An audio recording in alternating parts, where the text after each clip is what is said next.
ऋषिकेश में विधिवत रूप से हुआ चारधाम यात्रा का शुभारंभ। कैबिनेट मंत्री प्रेमचंद अग्रवाल ने दिखाई हरी झंडी। चंदन राम दास और कुसुम कंडवाल रही मौजूद।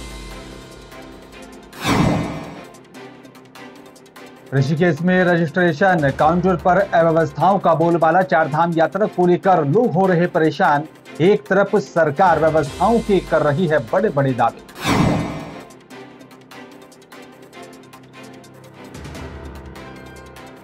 हरिद्वार में कोरोना संक्रमण से बचाव के लिए उठाया जा रहा है कदम। बच्चों को लगाई जा रही है लगातार वैक्सीन। कोरोना को लेकर स्वास्थ्य प्रशासन सतर्कता के साथ कर रहा है काम।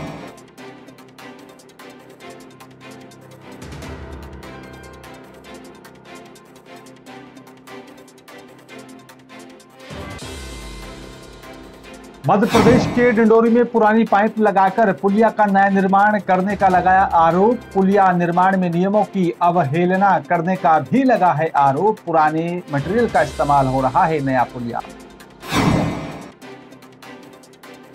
मसूरी में छात्रों की बस कार से टकराकर पैराशूट पर लटकी। देहरादून मसूरी मार्ग पर यूपीपीसीएल कार्यालय के पास हुआ हादसा। पुलिस ने स्थानीय राहगीरों की मदद से छात्रों को बचाया।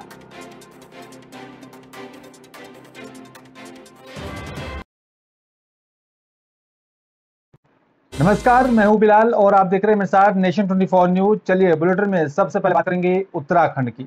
आपको बता दें कि उत्तराखंड की प्रसिद्ध चारधाम यात्रा का शुभारंभ विधिवत रूप से हो गया है और शहरी विकास मंत्री प्रेमचंद अग्रवाल, परिवहन मंत्री चंदन राम दास, राज्य महिला आयोग की अध्यक्ष कुसुम कंडवाल, बीजेपी नेता संजय शास्त्री ने हरी झंडी दिखाकर 30 बसों को चारधाम यात्रा के लिए रवाना किया।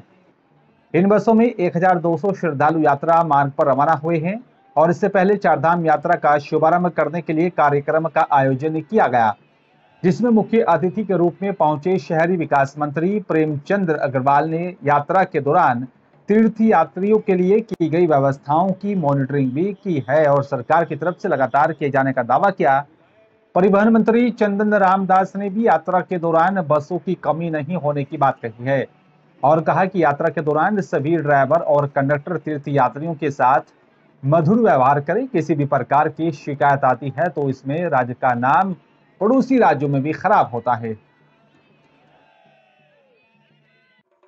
जो कपाट है वो खोल रहे हैं। 8 तारीख को भगवान बद्री के कपाट खुल रहे हैं और आज से रोटेशन यात्रा का यहाँ से शुभारंभ मेरे और माननीय कबीना मंत्री हमारे चंदन रामदास जी द्वारा यहाँ पे किया गया है। मैं सभी यात्रियों को बहुत बधाई दे रहा हूँ, बहुत शुभकामनाएं दे रहा हूँ, उनके प्रति मंगल कामनाएं व्यक्त कर रहा हूँ। ये यात्रा बहुत निष्कंटक हो, हमारे यात्रियों का जो भाव ये लोग लेके आए, इनके लिए भगवान इन पे कृपा बना के रखें। और निश्चित रूप से यातायात रोटेशन के जो हमारे लोग हैं जिन्होंने एक सुंदर व्यवस्था की है जो पिछले 50 वर्षों चल रही है, उनको भी मैं साधुवाद दे रहा हूँ। और निश्चित रूप से 2 साल बाद जो यात्रा प्रारंभ हो रही है, जो कोरोना के कारण बाधित थी, इस बार बहुत अच्छी होने वाली है। सरकार ने बहुत अच्छी व्यवस्थाएं की हैं। यात्रा व्यवस्था समिति ऋषिकेश ने आज यहाँ पर चारधाम यात्रा का शुभारंभ किया है।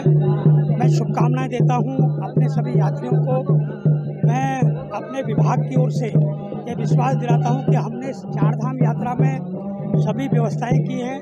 चेकिंग की व्यवस्था की है, पानी की व्यवस्था की है, शौचालय की व्यवस्था की है और सर्वसुलभ सभी इंतजाम परिवहन विभाग, पर्यटन विभाग और अपने जितने भी निजी संस्थाएं हैं सबके सहयोग से किया है। चारधाम यात्रा का शुभारंभ हो चुका है और साथ ही आपको बता दें कि चारधाम यात्रा को लेकर एक तरफ सरकार व्यवस्थाओं के बड़े बड़े दावे कर रही है और वहीं दूसरी तरफ तीर्थ यात्रियों को सरकार के दावों की हवा निकाल रहे हैं। चारधाम यात्रा के प्रवेश द्वार ऋषिकेश में बीटीसी परिसर स्थित पंजीकरण काउंटर पर अव्यवस्थाओं का बोलबाला है। तीर्थ यात्री भारी गर्मी में सुबह से ही लाइन में लगकर रजिस्ट्रेशन के लिए यहाँ पर खड़े हो रहे हैं। कई घंटों इंतजार के बाद भी तीर्थ यात्रियों का पंजीकरण नहीं हो पा रहा। कभी सर्वर डाउन होने की बात बताई जा रही है तो कभी यहाँ पर अन्य टेक्निकल प्रॉब्लम्स आने की बात सामने आई है और इसी वजह तीर्थ यात्रियों को पंजीकरण के लिए कई घंटों का इंतजार करना पड़ रहा है। ऐसे में तीर्थ यात्री परेशान होते हुए दिखाई दिए। तीर्थ यात्रियों ने सरकार से इस व्यवस्था को खत्म करने की मांग की है। अब इतनी दुबे है। क्या उम्र है आपकी? मेरी उम्र 75 साल है। क्या समस्या आ रही है? मुझे समस्या आ रही है कि 8 बजे से मैं यहाँ लाइन में लगी हूँ, मेरा रजिस्ट्रेशन नहीं हो रहा। 28 लोगों का ग्रुप है। मैं इलाहाबाद प्रयागराज से आई हूँ। मुझे निहायत परेशानी यहाँ लग रही है। व्यवस्थाओं की बात करें तो व्यवस्था की कोई व्यवस्था यहाँ ठीक नहीं है। यहाँ की कोई व्यवस्था अच्छी नहीं है। गुरुवार का दिन उत्तराखंड और साथ ही उत्तर प्रदेश दोनों राज्यों के लिए यहाँ पर ऐतिहासिक दिन रहा है। अलकनंदा होटल का भी दोनों राज्यों के बीच 21 वर्षों पुराना विवाद आपसी सहमति से सुलझा लिया गया। सीएम योगी आदित्यनाथ ने हरिद्वार में अलकनंदा होटल की चाबी उत्तराखंड के मुख्यमंत्री पुष्कर सिंह धामी के हाथों में सौंपी। हरिद्वार गंगा किनारे भव्य कार्यक्रम का आयोजन किया गया, जिसमें यहाँ पर योगी आदित्यनाथ, पुष्कर सिंह धामी, पूर्व केंद्रीय मंत्री रमेश पोखरियाल निशंक समेत उत्तराखंड और साथ ही यूपी सरकार के कई मंत्री शामिल रहे। इस दौरान सीएम योगी आदित्यनाथ ने अलकनंदा होटल के बराबर में यूपी सरकार की तरफ से निर्मित भागीरथी होटल का भी शुभारंभ किया।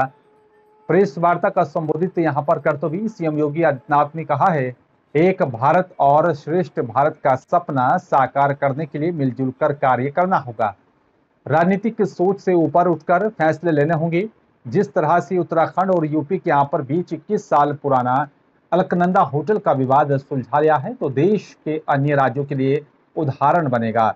सीएम योगी ने कहा है कि दोनों राज्यों के बीच वन विकास निगम, आवास विकास और साथ ही रोडवेज से भी यहाँ पर जुड़ी समस्याओं का निदान नवंबर में यहाँ पर हो गया था। आने वाले समय में इसी तरह से बातचीत के जरिए यहाँ पर परिसंपत्ति से जुड़े विवाद भी खत्म होंगे।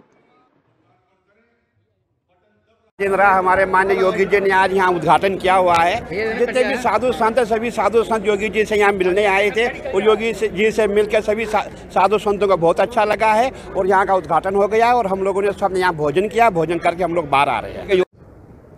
ये लगभग उत्तराखंड को बने हुए 21 वर्ष पूरे हो गए, 22वें वर्ष में चल रहा है और ये समस्या लगातार बनी हुई थी। अलग अलग सरकारों के होने के कारण से इसका समाधान नहीं हो पा रहा था और पिछले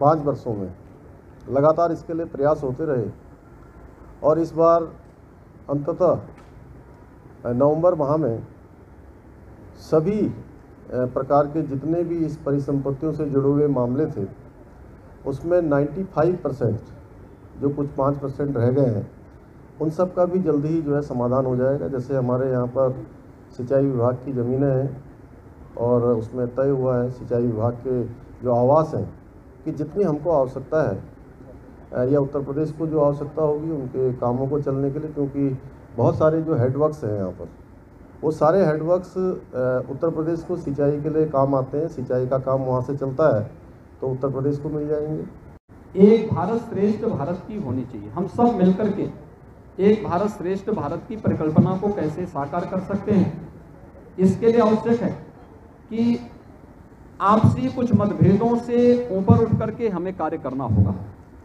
और आपसी मतभेदों से ऊपर उठ करके जब हम कार्य करने की बात करते हैं तो स्वाभाविक रूप से हमें राजनीतिक संकीर्णता से ऊपर उठना ही होगा।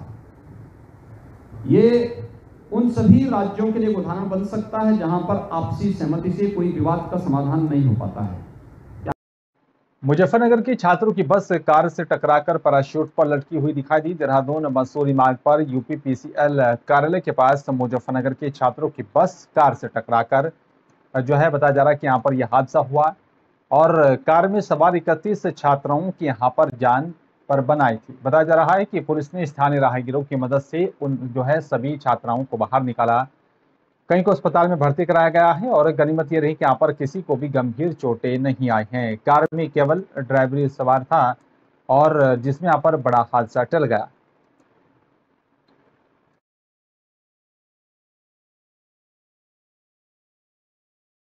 फोन नहीं था।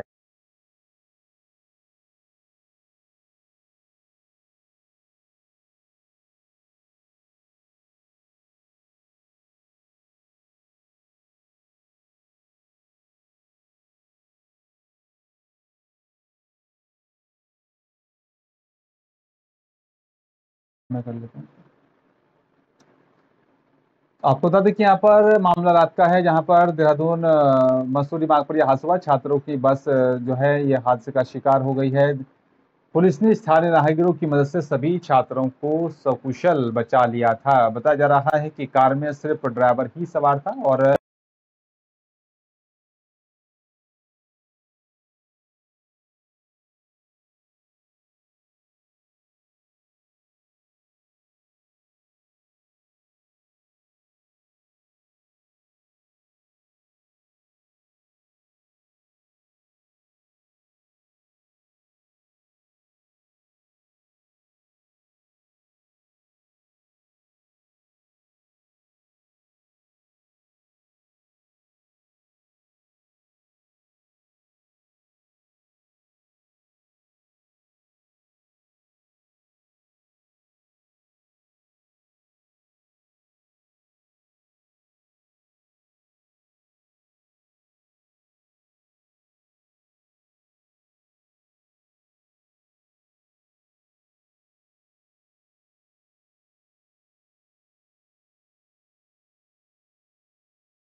उत्तराखंड में 12 से 14 आयु वर्ग के बच्चों को कोरोना संक्रमण से बचाव के सुरक्षा कवच दिया जा रहा है और आपको बता दें कि प्रदेश भर में इस आयु के बच्चों के यहाँ पर टीकाकरण अभियान लगातार जारी है और इसके लिए स्वास्थ्य विभाग ने सभी जिलों को यहाँ पर अधिक से अधिक कार्बेवैक्स टीके भेज दिए हैं। देश भर में कोरोना महामारी की चौथी लहर को देखते हुए लगातार यहाँ पर लोगों को जागरूक किया जा रहा है और इसके साथ ही अब वैक्सीनेशन की भी यहाँ पर गति को बढ़ा दिया गया। 12 साल से लेकर 14 साल तक के बच्चों के लिए वैक्सीनेशन किया जा रहा है।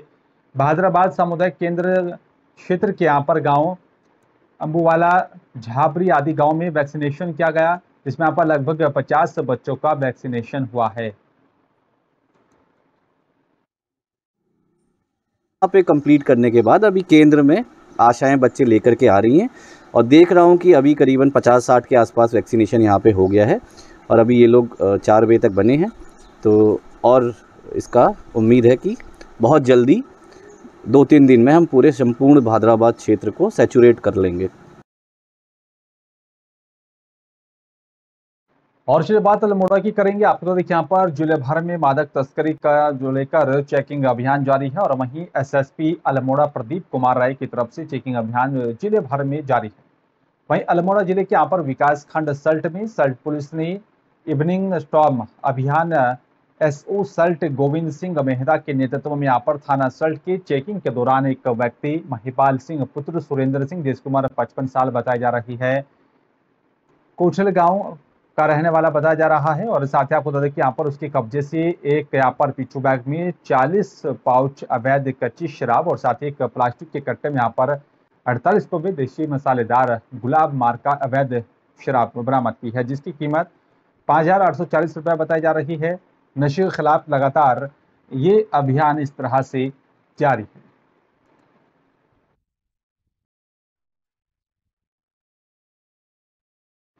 अल्मोड़ा के यहाँ पर जिले के विकास खंड सल्ट के ग्राम पंचायत थूला तड़ियाल मोड़ाली के यहाँ पर लुक जो है बताया जा रहा है कि यहाँ पर मजबा खली में अनुसूचित जाति के दूल्हे को यहाँ पर घोड़े से जबरन उतारने की कोशिश की जा रही थी और बारातियों को रोकने का भी यहाँ पर मामला प्रकाश में आया। इस मामले में यहाँ पर प्रशासन ने बताया जा रहा है कि यहाँ पर मजबा खली गाँव की 5 महिलाओं और साथ ही एक पुरुष के खिलाफ SC/ST एक्ट के तहत मुकदमा दर्ज कर लिया है। बीते 3 मई को ग्राम थला तड़ियाल निवासी दर्शन लाल ने यहाँ पर SDM सल्ट गौरव पांडे को तहरीर दी थी। प्रार्थना पत्र में कहा गया था कि यहाँ पर बीते 2 मई को उनके बेटे विक्रम की बारात को मजबा खली में ग्रामीणों ने रोक दिया था। बारात प्रस्थान के समय कुछ महिलाओं और साथ ही पुरुषों ने यहाँ पर दूल्हे को अनुसूचित जाति का होने के कारण घोड़े से जबरन उतारने की कोशिश की।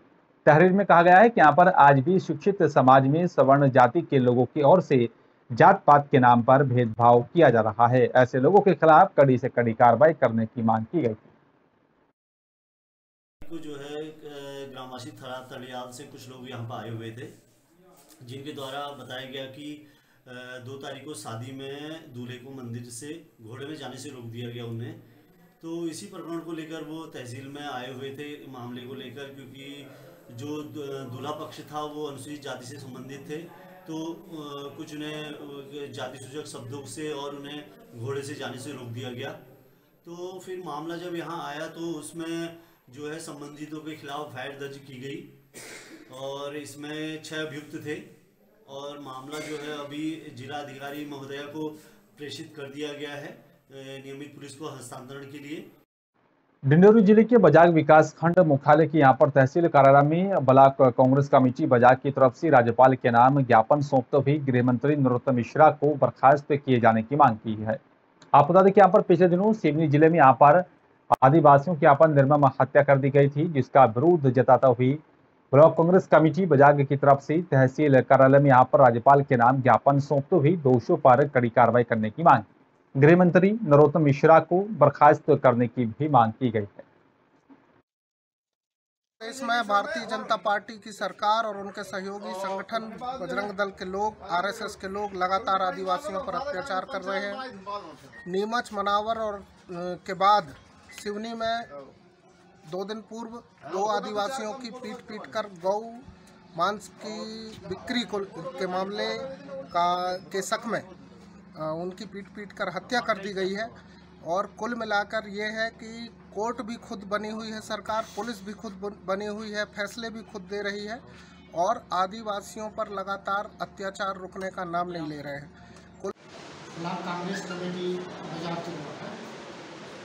ये जो प्रदेश में ये जो वर्तमान में जो घटना हुई है इसके संबंध में ज्ञापन सौंपा गया है माननीय राज्यपाल के नाम से, तो उसमें शासन को भेज दूंगा। डिंडोरी जिले की जनपद पंचायत बाजार के अंतर्गत ग्राम पंचायत चाड़ाग्राम तातर का ये पूरा मामला बताया जा रहा है, जहां पर सरपंच सचिव की तरफ से खुलकर भ्रष्टाचार करने का मामला सामने आया। आपको बता दें कि इस ग्राम पंचायत का ये कोई पहला मामला नहीं है, इससे पहले भी इसी तरह का मामला उजागर हुआ था, लेकिन किसी भी तरह की कोई कार्रवाई न होने के बाद लाचार अधिकारियों के चलते एक बार फिर से सरपंच सचिव के खुलेआम भ्रष्टाचार के मामले सामने आया है। पुलिया का निर्माण कराया जा रहा है, जिसमें यहाँ पर पुरानी पाइप लगाकर निर्माण कार्य कर दिया गया और आप बता दें कि लेकिन यहाँ पर जो है चाहते हैं कि जगह में यहाँ पर नया पुलिया का निर्माण कराया गया, लेकिन वहाँ पर पहले से बनी पुरानी पुलिया को तोड़कर उसी पुरानी पाइप को डालकर नया निर्माण कर दिया गया। पुल का जो है निर्माण कार्य जिसमें साफ तौर पर देखा जा रहा है कि यहाँ पर ग्राम पंचायतों में किस तरह से भ्रष्टाचार हो रहा है। पुल के बारे में बता दो, बता दो नए पुल है कि पुराने हैं कि कहाँ है? नए जो लगे नहीं समय अभी से गिट्टी उखड़ना चालू हो गई, दरारें पड़ी है, क्या समझ टाइम के पुल में फर्श कहाँ हो गई? कहाँ वही पुल के ऊपर फर्श करना है, पाइप में फर्श होने हैं, जम जाए ना अभी दब जाए थोड़ी नहीं, तो पाइप के अंदर फर्श हो रहे हैं, जहाँ जहाँ पाइप है इतना चौड़ा तो होने हैं ऊपर में सेंटर में जहाँ पाइप लगी फर्श ऊपर होने हैं कि पाइप के अंदर होने? पाइप के अंदर भी हुई से फर्श अभी होना बाकी है जा रहा है जी। इसमें क्या कार्रवाई करेंगे आप? आपके द्वारा जैसे कि बताया जा रहा है, मैं इसकी जांच कराऊंगा। अगर कोई भी अनियमितता अगर पाई जाएगी तो जो भी दोषी होगा उस पर कार्रवाई करूंगा। और चलिए बात करेंगे वो गुजरात के सूरत की। आपको देखिए यहाँ पर सूरत की पसोदरा में 12 फरवरी को सरेआम हुई ग्रीष्मा वेकारिया की हत्या के मामले में यहाँ पर अदालत ने एक बड़ा फैसला सुनाया है। बता दें कि यहाँ पर हत्यारे फेनिल गोयानी को मौत की सजा सुना दी गई है। इस मामले की सुनवाई कर रही जज विमल के ने यहाँ पर मनुस्मृति का एक श्लोक भी पढ़ने के यहाँ पर बाद फैसले की शुरुआत की। वैस ने कहा कि सजा देना आसान नहीं है, लेकिन ये दुर्लभ और साथ ही चर्चित मामला भी यहाँ पर सबसे दुर्लभ है। गुजरात की सूरत में यहाँ पर करीब 21 वर्षीय ग्रीष्मा वेकारिया के यहाँ पर सिरफरे आशिक ने एक तरफा प्यार में पिछली 12 फरवरी को सरेआम गला रेत कर उसकी हत्या कर दी थी और इसी वारदात को अंजाम देते वक्त मौके पर लड़की के चाचा भी मौजूद थे, जिन्होंने भतीजी को यहाँ पर बचाने का प्रयास किया तो सिरफरे आशिक ने उन पर भी हमला कर दिया था।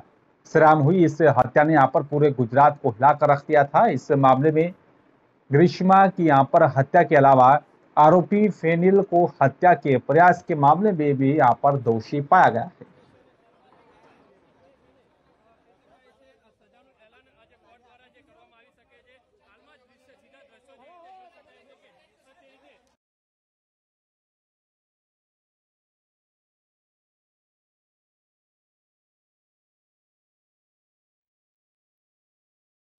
और फिलहाल बुलेटिन में मेरे साथ सिर्फ इतना है। बाकी तमाम खबरों के लिए आप देखते रहिए नेशन 24 न्यूज। नमस्कार।